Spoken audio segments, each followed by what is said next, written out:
Welcome back, everyone. A new survey has found Arizonans are feeling substantially more distressed than they were 2 years ago. That's why this morning we have Kim VanPelt of St. Luke's Health Initiative to talk about the survey, and also Larry Villano, who is the Vice President of Crisis from Taros, to talk about some of the warning signs and, most importantly, where you can go to get help. Thank you both for being here this morning. Kim, let's talk about this survey first. And interesting enough, this was obviously done before last week's tragedy, so it really sort of plays into role, and we can take a closer look at the problems. Yes, this past summer we did a survey of 8,000 Arizona adults, and we asked them about their level of psychological distress using a nationally developed scale.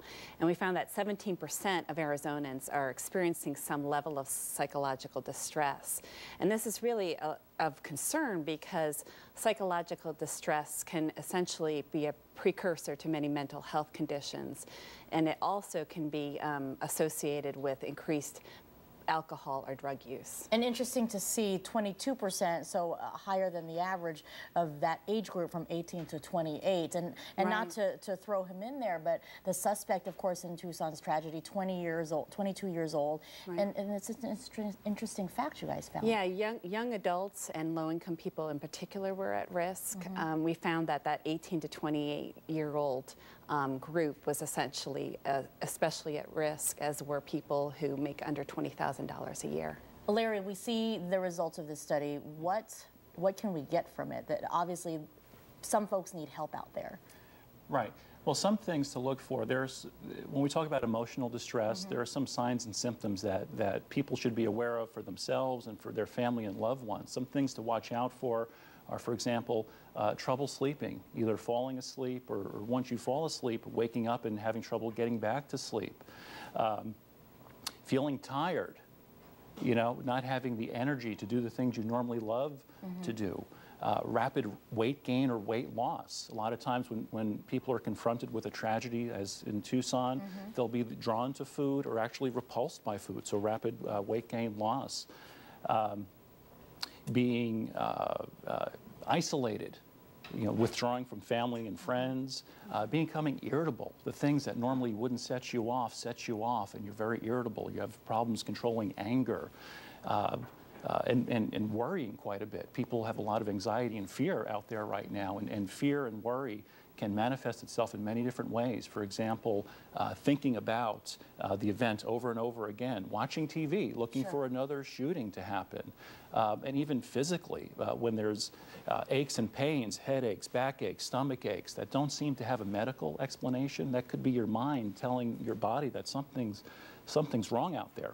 And the good news is that these signs and symptoms, these are normal and natural responses that most people have to an abnormal situation, to a tragedy, for example, in Tucson.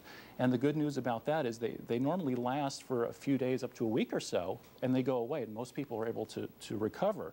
However, you should seek out help if these symptoms continue for longer than a week, and if they start to interfere with the things that you normally do, your responsibilities, working, taking care of your family, yourself. It gets in the way of life. Absolutely. So, and I think it's good that we're talking about this, especially with the timely events happening, because I think a lot of people out there, the reason why they're going to the memorials, the reason why they're going out to place flowers and candles is they're feeling that emotional distress with the victims, with the community. And so if it does last more than a week or so, there should be concern there? That's what we need to look for. Well, yeah, if it lasts longer than a week and if it's interfering with your usual activities, reach out to get some help. And also, there are some signs and symptoms people should be aware of to get help immediately. For example, if the person is having flashbacks, if they're having vivid memories of the traumatic event and they're having a very emotional connection to that, get help immediately. If they're having panic attacks, their heart is racing, sweating, feeling like they're going to faint, get help immediately for that. That's a physical manifestation, yes. And Kim, that's why it's so important that St. Luke's does these types of studies to really find the root of the problems. Yeah, the Arizona Health Survey is a broad survey that asks a lot of different questions about Arizona's health, and this is just one of the many questions that were asked, and it really helps us gauge what are the sort of health issues for Arizona. Okay. If people need help, where can they turn to? Well, I'm very proud to say that our partners at the Arizona Department of Health Services and Magellan Health have set up a statewide hotline for people to call, and that number is 1-800-203-CARES, C-A-R-E-S, or 1-800-203-2626. 2273, and that's for people across the state of Arizona who would like to talk about their feelings of grief and despair as it pertains to the Tucson tragedy. And I especially want people to know that the most important thing is to get connected out there. So talk to your family, your friends, loved ones. And for those people watching who feel like they're not connected to anybody, they can call that number right now and talk to a trained professional crisis specialist who's there to talk with you, listen to you, and to help point you in the right direction to get ongoing care if that's what you need. And we'll put that information as well on our hotline in case, in our website in case you've missed it or need to come back to it later on.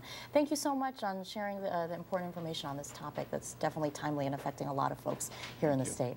Thank you. All right.